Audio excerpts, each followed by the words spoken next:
On va passer à la première rubrique de l'émission qui est le box-office sur Le Garçon et le Héron. C'est parti, générique.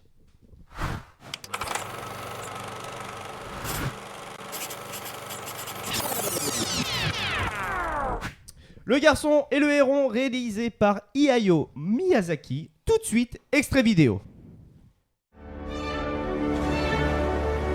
Maito, je suis à la recherche de mon successeur. C'est toi. Qu'est-ce que tu viens faire ici? Sauve-toi, Maito! Dans mon monde, il reste tant de choses à faire. Maman! Maito, accepterais-tu de continuer mon œuvre?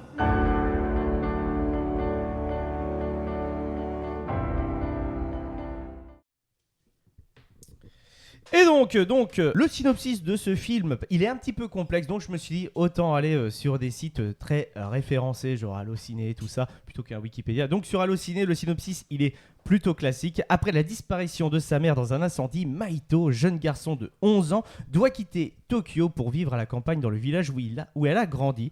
Il s'installe avec son père dans un vieux manoir situé dans une immense domaine où il rencontre un héron cendré qui devient petit à petit son guide. Voilà. Est-ce que pensez-vous un petit peu de ce synopsis, vu que tout le monde autour de la table a vu le film?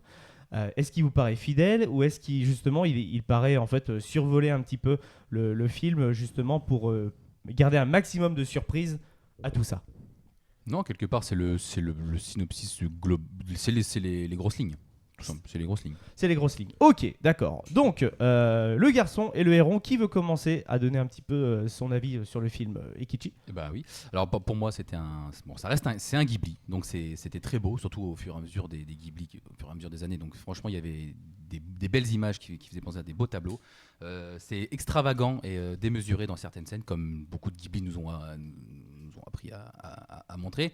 C'est bourré de thématiques et de seconde lecture, mais il y a beaucoup, je pense, aussi de thématiques dues à la culture japonaise qu'on n'a peut-être pas forcément dont on n'a pas les références. Et pour moi, le thème principal, la thématique principale du film, c'est surtout le deuil, à défaut d'être l'héritage. Mais je pense qu'on va en revenir sur le côté héritage. Pour moi, c'est surtout le deuil. Et voilà, on a cette intro magnifique, je trouve, très chaotique, très brouillon, sans le côté péjoratif, mais le côté très brouillon, très dessiné, un peu. Quand le gamin il court vers l'hôpital, ça fait très chaotique comme scène, et ça dénote complètement avec justement la beauté et le dessin très fin d'après, en fait, pour montrer sûrement le chaos qui se passe à ce moment-là avec l'hôpital en feu. Et voilà, non, j'ai passé un bon moment. C'est vrai qu'on n'en ressort pas indemne. T'avais dit, t'as été le premier en off à nous dire sur le groupe qu'il nous faut un temps pour digérer le film. C'est vrai, quand on ressort de la séance, on se dit qu'est-ce que je viens de voir en fait. Ouais. Comme beaucoup de Ghibli en final, c'est what the fuck, qu'est-ce que je viens de voir. Et en fait après, c'est vrai que dans l'heure qui suit, on comprend un peu et on a les images qui ah oui mais ça voudrait peut-être dire ça. Et quand on se renseigne, quand on regarde des reviews, des analyses, des critiques, on se dit c'est vrai. Et là on trouve ça sublime le film, ça donne envie de le revoir après même. Je suis assez d'accord, justement. C'est un petit peu ce que j'ai mis aussi, moi, dans mes notes. Comme quoi, après le film, globalement, c'était plutôt brouillon dans ma tête. Et que si j'avais pas fait un petit travail de recherche derrière, et ben finalement, le film, je serais passé à côté de beaucoup de choses. Et c'est un petit peu dommage. C'est là-dessus aussi, ce que je l'ai vu avec Maxime, on était un peu d'accord. C'est là, je me dis quand même que ce film-là n'est pas pour tout le monde. C'est quand même très difficile d'emmener des gens classiques au cinéma pour aller voir ce genre de film. Parce que si tu ne fais pas le travail en amont d'essayer de trouver un petit peu des symboliques ou même autre chose par rapport à l'histoire du réalisateur et par rapport à ce qu'il raconte dans le film, et finalement tu passes à côté de pas mal de choses. Et c'est un petit peu dommage. Et même à la culture japonaise, hein, si on n'a pas vraiment. Je pense qu'il est un Ghibli, quoi qu'il arrive, c'est principalement fait pour les Japonais. Je pense que ça n'a jamais eu l'ambition de se dire d'aller chercher le public occidental. Pour moi, parce que quand on regarde tous les Ghibli, mais voire même emmener des enfants, moi je dirais. C'est compliqué. Oui, aussi, oui. Je pense que c'est compliqué pour eux de comprendre tout ce qui se passe dans le film. Ok. Oui, mais après, je suis d'accord. À mon avis, t'emmènes un gamin, il est complètement perdu. GG, qu'est-ce que t'en penses? Ah non, mais non seulement le gamin, enfin, pour rebondir là-dessus, non seulement le gamin, il doit être, les gamins doivent être perdus, mais en plus de ça, j'avais déjà parlé de la mâchoire horrible, du héron. Bah là, il y a celle du héron. J'avais parlé de celle dans Pinocchio là, du renard qui était absolument cauchemardesque. Là, ouais, horrible. horrible. Et heureusement qu'on Et ça a se fait pas petit la à petit, en version plus. originale, parce que dans la version originale, avec son Maito, Moi, j'ai vu en Euh, version qui originale. est rauque là, qui sort d'outre-tombe. Franchement, on dirait Ryuk dans Death Note. Mais justement, moi, ça m'y a fait penser un petit peu et je me suis même dit, est-ce que le héron finalement n'est pas une sorte de dieu de la mort, hein, une sorte. Tu vois ce que je veux dire? Un Shinigami. Un Shinigami, ouais. Mais alors, pour l'avoir, Il y a enfin, beaucoup pour de le Ghibli avec cette ridiculiser, parce qu'après avec son gros pif façon patate à la Wario là. Mais même, tu vois, Je sais pas, tu sais, enfin, est-ce qu'ils ont des figures de mort grotesques comme ça? Moi, j'ai pas compris ce choix parce que dans la bande-annonce, on voit pas du tout que le héron c'est un personnage déguisé. Alors, Non, attention, non. spoil, hein, Non, pardon. non, dans les bandes annonces. Dans la bande-annonce, on pense vraiment que ça va être un héron. Et Ouais. j'ai été surpris de ce choix voilà, du personnage hideux, tout petit. Est-ce que c'est et parfois il revient en héron beau. Alors est-ce qu'il y a une thématique où quand il est, alors de ce que j'ai vu, c'est que quand il est en héron en beau, il est gentil. Et quand il est en le petit bonhomme méchant, c'est pour jouer le méchant, parce que ça fait partie d'une des thématiques d'apprendre à Maito la confiance, de lui montrer qu'il ne faut pas spécialement avoir confiance en tout le monde, que des fois les gens sont gentils, des fois sont méchants. Et à la fin, il a bien fait de lui faire confiance parce que le héron lui sauve la vie. Ok, alors, je suis d'accord avec toi. Donc, on va éviter de rentrer dans trop les détails. Avant, on va demander justement l'avis succinct de GG et de Lucas. Qu'est-ce que tu as pensé, toi, Lucas, du garçon et le héron, globalement, sans rentrer dans les détails? C'était un beau film, visuellement. Enfin, c'est du Ghibli Miyazaki, quoi. C'est beau. Ouais, toi, tu as retrouvé vraiment la patte du réalisateur. Ouais, comparé à des dessins animés qu'il y a aujourd'hui, que des fois on a des trucs qui sont vraiment bof. Hein. Là, pour le coup, il y a quelque chose qui est vraiment joli et qui est Et tout est fait à coloré. la main, tout est fait artisanalement. Voilà, et encore. en plus. Hein. Ça, par contre, ça, c'est Il magnifique. a mis Ouais. 10 ans à le faire. Hein. Voilà, c'est ça. Après, au niveau de l'histoire, je vais citer un mec qui est à la fin de la séance qui a dit ça. Il dit, de toute façon, le film, je pourrais même pas l'expliquer vraiment à quelqu'un parce que il y a trop de détails, ça part dans tous les sens. Donc, C'est vrai que c'est très compliqué hein, quand on s'intéresse vraiment au scénario. GG, toi, ton avis succinct du film. Qu'est-ce que tu en as pensé? Mon avis succinct, c'est que quand je suis parti voir ce film, donc je l'ai vu en VF, je m'étais dit que je le mettrais bien aussi en VO, mais j'ai pas eu l'occasion malheureusement. Et donc je suis sorti de la salle, j'étais parti pour me faire 2 films ce soir-là. Et là je me suis dit, ah ouais non, GG. 2 gros films, hein, GG. Calme-toi, oui en plus deux films. C'était Le Garçon et le Héron et Le Consentement. Ah, et le consentement du coup que j'ai pas vu encore. J'espère qu'il sera encore à l'affiche la semaine prochaine. Bref, par chez nous en tout cas. Et le fait est que ouais, je me suis dit merde, mais qu'est-ce que je vais comprendre de ce film quoi. Alors rétrospectivement, après je me suis dit mais les autres Ghibli que t'as maté, les autres Miyazaki, est-ce que t'avais fait l'effort de réfléchir, de chercher ce que t'avais compris du voyage de Chihiro par exemple. Et là je me suis dit ouais mais non mais en fait t'as jamais fait l'effort donc peut-être que là tu vas te heurter à un mur quoi.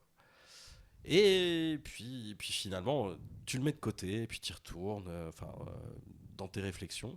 Et ouais moi je m'étais fait la réflexion que quelque part est-ce que c'était pas une réflexion sur le temps qui passe et le fait d'accepter les choses dans l'ordre dans lequel elles se produisent, et etc. Donc finalement, c'est accepter le deuil,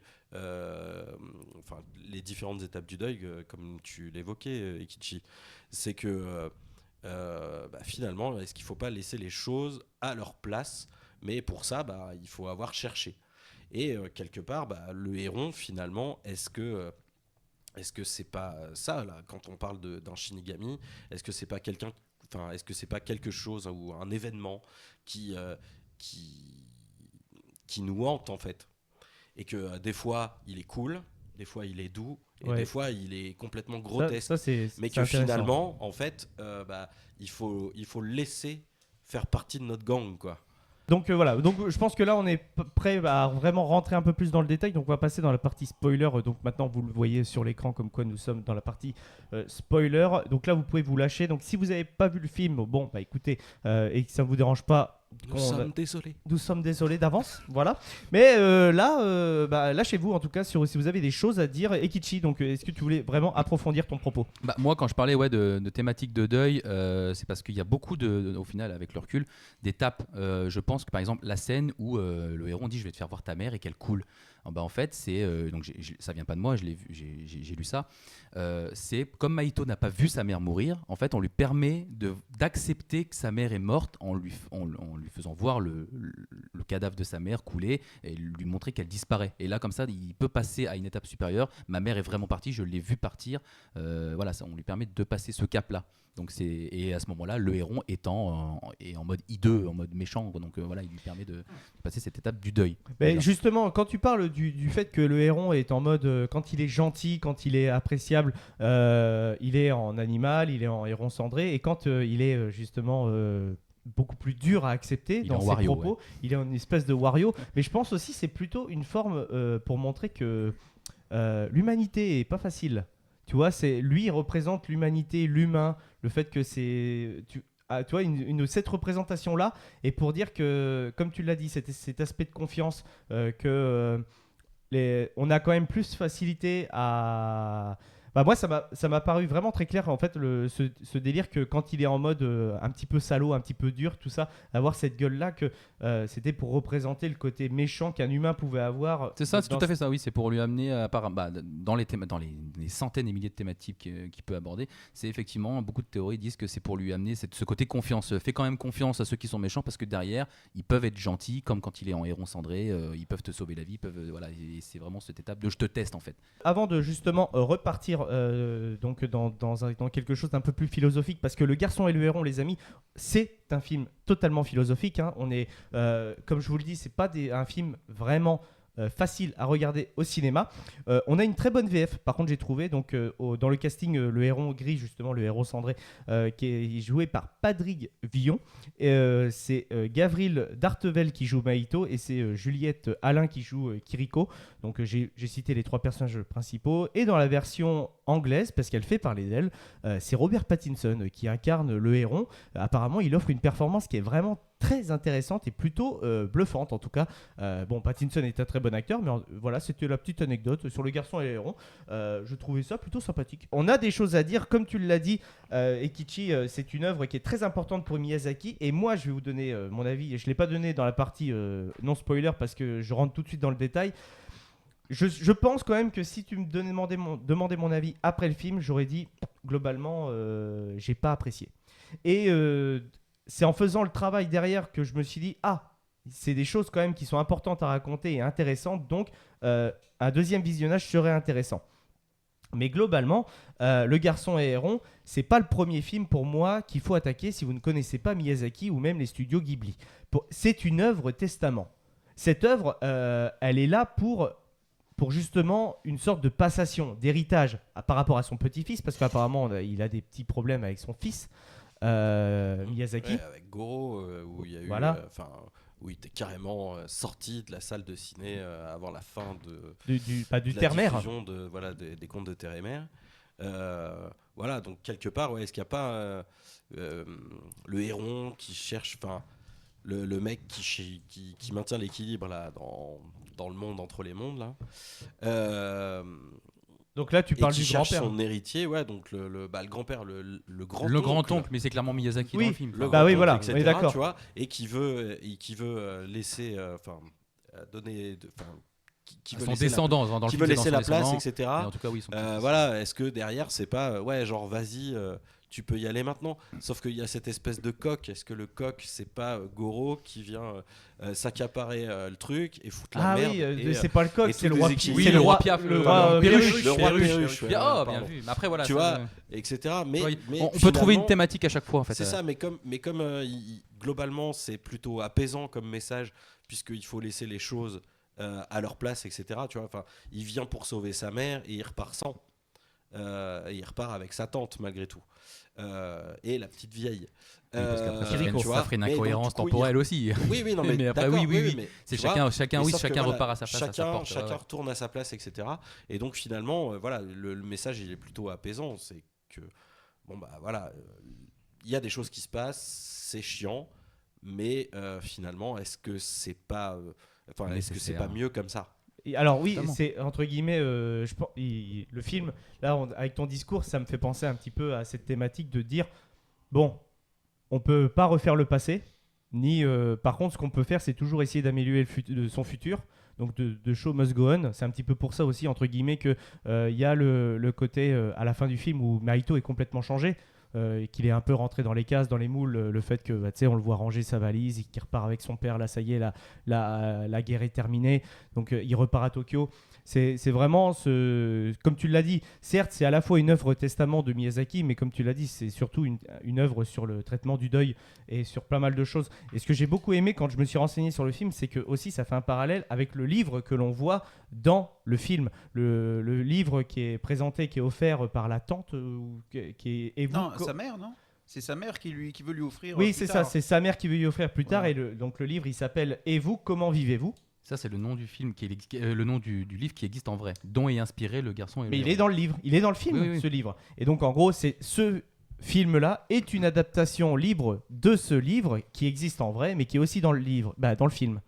Oui, donc c'est une sorte. Ouais. C'est un peu méta, Et voilà. Et d'ailleurs, en japonais, le film s'appelle Et comment vous voulez vivre. Ou alors, enfin, il y a en donc japonais. c'est le titre du bouquin. Et vous, Oui, mais comment- le film Le Garçon et le Héron, au Japon, s'appelle Comme ça. Voilà, s'appelle Et vous comment vous vivre ou, c'est Et vous, voilà. comment vivez-vous? C'est ça, un truc comme Voilà. ça. Ouais. Et donc voilà, et apparemment tout le film est un parallèle avec ce bouquin-là, comme quoi justement il apprend petit à petit à grandir, à devenir plus humain, plus honnête. C'est un voyage initiatique, voilà, donc totalement en fait ce que le film nous propose, sauf que quand t'as pas les cartes en main pour aller voir le film, je trouve que ça tu passes à côté de pas mal de choses, mais comme tu l'as dit, est-ce que finalement ce film-là était destiné à un public occidental?